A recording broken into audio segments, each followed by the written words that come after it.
Continuing on with fetal monitoring, we also have, now we have external fetal monitoring that goes on the outside. We also have internal fetal monitoring. So this is an internal fetal monitor. Again, anything going into the vagina, remember, is sterile. And so you open it, you give it to the practitioner. They will have sterile gloves. And this screws right into the baby's head.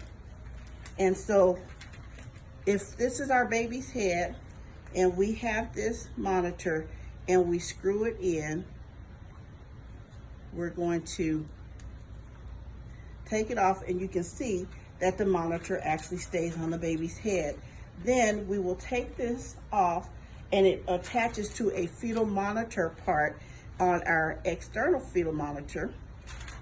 And that's how we can actually monitor the baby better, making sure that we have really good heart tones and that we're seeing what we think we're seeing and hearing.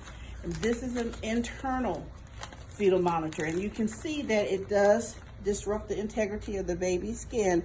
So those moms that are hepatitis B positive, GBS positive, HIV positive are not eligible for this type of monitoring.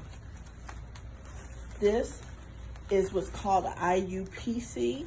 It's an internal contraction monitor. Again, still sterile, given to the practitioner. They are given this whole plastic. And what it does, they remove it and they insert it into the cervix and into the uterus, and they make sure that they have clear fluid, or if it's meconium fluid, never should it be red. And that means we've hit the placenta or we have hit something that is inappropriate. So this fluid that flows out of here, almost like an IV, should be clear. And then we remove this and then we attach this. And now we can take off the external monitors, having internal monitors only. And this just tapes to the mommy's thigh. And this is called an IUPC, or internal fetal monitoring.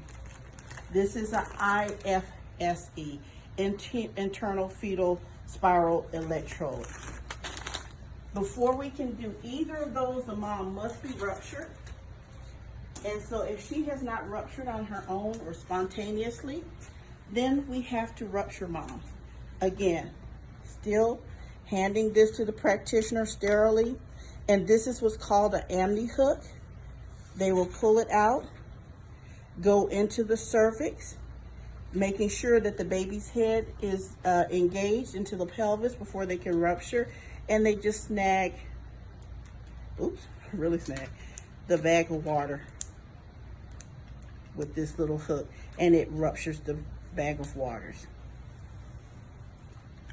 If the baby is not engaged into the pelvis, then this is a dangerous practice. So we always want to do an exam first, check and make sure the baby is engaged.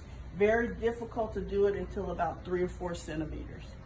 And so that is internal fetal monitor, and this is the amni hook used to rupture the bag of waters.